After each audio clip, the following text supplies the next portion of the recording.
Que história é essa de que a Leila Pereira pode estar deixando o Palmeiras? No vídeo de hoje do canal do Nicola te explico essa história. Quero te falar sobre a situação do Léo Senna, que já foi especulado pelo Atlético Mineiro e pelo Palmeiras e que vive os últimos meses de seu contrato no Goiás.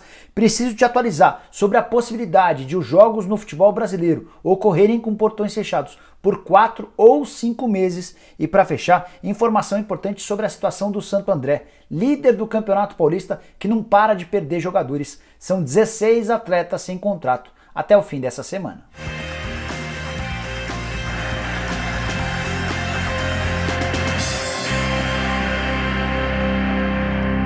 Fala aí pessoal, sou o Jorge Nicola, bem-vindo a mais um vídeo do canal. Espero que você esteja bem em casa, saudável e se cuidando e cuidando também dos seus familiares. Bora começar o vídeo de hoje falando sobre a situação do Santo André. Quem assiste ao canal do Nicola há mais tempo vai lembrar que eu contei sobre essa situação de risco que o Santo André vivia algumas semanas atrás. O tempo passou, as competições não voltaram e o Santo André está vivendo um verdadeiro desmanche nessa semana. O líder do Campeonato Paulista, o dono da melhor campanha até aqui, vai para as rodadas finais do campeonato, quando o Campeonato Paulista for retomado, sem boa parte do seu time. Na última segunda-feira, 9 atletas deixaram de ter contrato com o Santo André. São eles, de acordo com o presidente do clube, o Sidney Riquetto, os seguintes jogadores. Começando pelos atletas que ficaram sem contrato na segunda-feira. Goleiro Fernando Henrique, além do Luizão, Nando Carandina, Rodrigo, Vitinho, Odair Lucas, Jocinei, Christian e Marcos Buio. Nessa quinta-feira, mais 3 atletas também passam a não ter mais vínculo com o Santo André. Douglas Baggio, o Julinho e o Ronaldo, centroavante que já tem negociação com o Sport. Ele já assinou um pré-contrato e a tendência é que seja anunciado em breve como o novo jogador do Leão.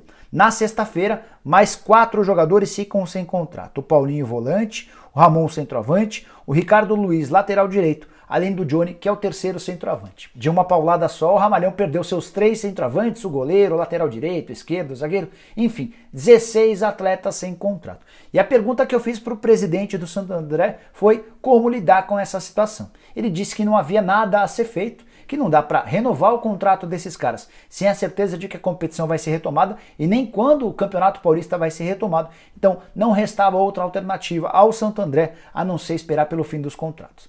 É bem verdade que quando a competição for retomada, o presidente vai procurar esses jogadores para ver quais têm interesse numa renovação de contrato. Mas antes, o Santo André quer se certificar de que a Federação Paulista e a CBF vão permitir ao Ramalhão diminuir o tempo de contrato. Hoje faz parte da regra do futebol que ninguém pode ser contratado por um contrato inferior a 3 meses. O Santo André e vários outros clubes pelo Brasil estão tentando convencer as autoridades a permitirem contratos mais curtos por conta dessa situação absolutamente emergencial.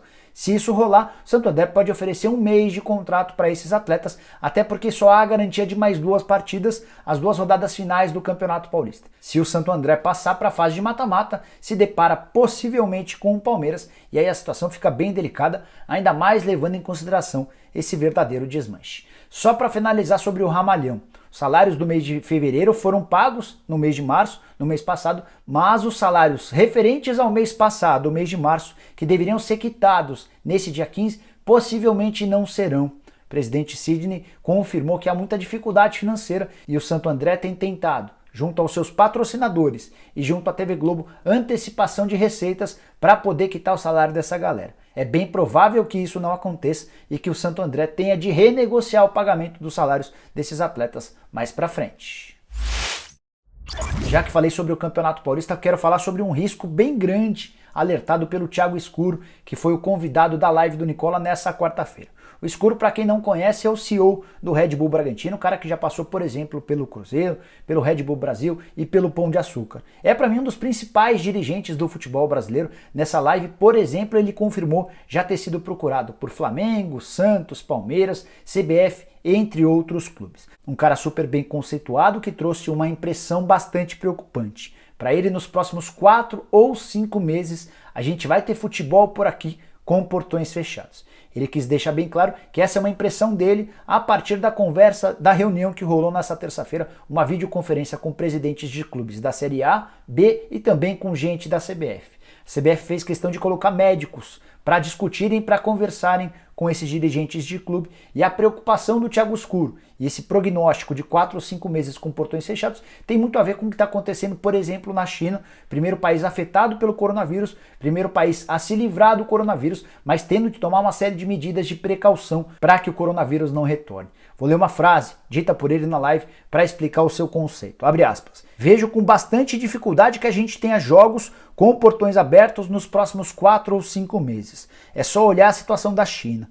Por mais otimista que a gente queira ser, o problema não vai desaparecer de repente porque ele está no ar. Fecha aspas. O Thiago também contou que os clubes brasileiros têm se espelhado no modelo dos alemães, que quase em sua totalidade já voltaram aos treinos, é óbvio que com uma série de precauções, uma série de cuidados para não expor os jogadores a qualquer contaminação ou risco de pegar o coronavírus. Isso vai acontecer um pouquinho mais para frente, os clubes brasileiros preveem a volta das férias a partir de 21 de abril e querem voltar a jogar a partir de 15 de maio, para concluir os estaduais. Então é mais do que natural que os estaduais sejam completados, sejam finalizados com portões fechados. Você já ouviu falar sobre Léo Senna? Pois saiba que o volante de 24 anos, que pertence ao Goiás, é tido nesse momento como uma das principais apostas do futebol brasileiro, uma das melhores opções do mercado. Tudo porque o contrato dele com o Goiás termina em dezembro, ou seja, a partir de 1º de julho ele já pode assinar um pré-contrato para se mudar de graça para qualquer clube no Brasil ou no exterior. Palmeiras e o Atlético Mineiro são os clubes mais interessados no Léo Senna hoje. Inclusive já procuraram o Goiás para tentar abrir negociação. É óbvio que por conta do contrato muito perto do fim, as propostas do Palmeiras e do Galo foram bem menores do que aquilo que o Goiás imaginava. Então nesse exato momento, o pessoal do Goiás vive um grande dilema. Aceitar uma proposta menor ou correr o risco de perder o Léo Senna de graça em dezembro. Já faz tempo que os dirigentes do Goiás tentam a renovação do contrato com o Léo Senna sem acerto, até porque o Léo Senna sabe que está na mira de vários clubes grandes. É possível até que tenham outros times grandes do futebol brasileiro interessados. De acordo com o Ney Franco, com quem conversei recentemente, o Léo Senna é muito bom jogador. O treinador do Goiás entende que o Léo Senna é fundamental para dar equilíbrio ao time. E ele chegou a fazer uma comparação com o Casemiro. Para quem não se lembra, o Ney Franco trabalhou no São Paulo na época em que o Casemiro vinha subindo das categorias de base. E ele entende que o Léo Senna e o Casemiro têm algumas semelhanças, especialmente no modo de ver o jogo e de atuar no momento com bola. Para completar sobre o Léo Senna, vale lembrar que ele foi revelado nas categorias de base do Goiás, está indo para o 4º ano consecutivo como titular na equipe profissional e tem contrato de agenciamento com a R13 Futebol, a mesma empresa que cuida, por exemplo, da carreira do Rafinha, hoje jogador do Flamengo. Para fechar o vídeo, eu quero responder a uma pergunta que me foi feita numa live nessa semana. Na oportunidade eu não soube responder, mas fui atrás e agora trago todos os detalhes. A pergunta era: que história é essa de que a Leila Pereira está deixando o Palmeiras? Reconheço que fiquei super surpreso quando li, mas não custa ir em busca da informação e acionei minhas fontes no Palmeiras, fontes próximas a Leila Pereira, e posso garantir que não há nenhuma possibilidade disso acontecer. Leila Pereira continua super próxima ao Palmeiras, investimento está mantido, esses 100 milhões de reais de patrocínio por temporada, valor completamente fora da realidade. Só a título de comparação, o Flamengo, grande rival do Palmeiras no aspecto financeiro hoje, tem como patrocinador master o BS2, que paga 15 milhões de reais por ano. A Crefisa e a FAM, empresas da Leila Pereira, que estampam suas marcas em todo o uniforme do Palmeiras, desembolsam 100 milhões de reais por temporada. E a garantia de que eu ouvi das pessoas com quem conversei é de que não vai haver qualquer mudança em relação a esse contrato, nem em relação aos planos da Leila Pereira. Ela continua sim sendo candidata à presidência do Palmeiras, a eleição marcada para o fim do ano que vem. Ela é hoje bastante favorita a conseguir a eleição. O único risco que talvez ela pudesse correr é se o Paulo Nobre voltar atrás e decidir se candidatar à presidência do Palmeiras, e aí a gente poderia ter uma disputa dos bilionários, Leila Pereira de um lado, Paulo Nobre do outro. Mas para que isso ocorra, Paulo Nobre precisaria concorrer à eleição para conselheiro. Ele recentemente cancelou ou abdicou do cargo de conselheiro, então ele precisaria participar de uma eleição marcada para o começo do ano que vem para o conselho. Obviamente que por tudo o que fez como presidente do Palmeiras, ele emplacaria essa candidatura, essa eleição dentro do conselho, e aí num segundo momento, no fim da temporada, concorreria contra a Leila Pereira. Tem muita gente querendo saber se a Leila poderia diminuir o investimento do Palmeiras até dezembro de 2021. Isso não vai acontecer, até porque o contrato atual só termina em dezembro de 2021.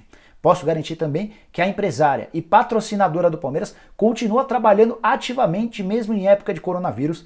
Ela tem ido diariamente à sua empresa, a Crefisa, que fica lá nos Jardins, e tem trabalhado de forma normal. Bom, pessoal, eram essas as informações que eu queria dividir com vocês nessa quinta-feira. Espero que tenham curtido o vídeo e deixem um like por aqui. Quem ainda não se inscreveu no canal do Nicola é bem fácil. Só apertar o botãozinho vermelho de inscreva-se que aparece por aqui. Aproveita e aperta o sininho para ser notificado. Toda vez que eu fizer vídeo novo ou live, use o espaço para comentários para deixar opinião, sugestão, alguma dúvida a respeito das coisas que eu falei por aqui. E use o espaço para comentários também para deixar sugestões de nomes que você gostaria de ver aqui na live do Nicola. Nessa quinta-feira, o convidado a partir das 8 da noite é Paulo Pelaipe, que é o diretor executivo de futebol do São Caetano e era gerente do Flamengo até dezembro do ano passado. Vai poder responder tudo sobre o Flamengo, sobre o São Caetano, sobre Grêmio e sobre futebol brasileiro. O cara que está há 40 anos no mundo da bola. Vejo vocês às 8, beleza? Até mais, tchau, tchau!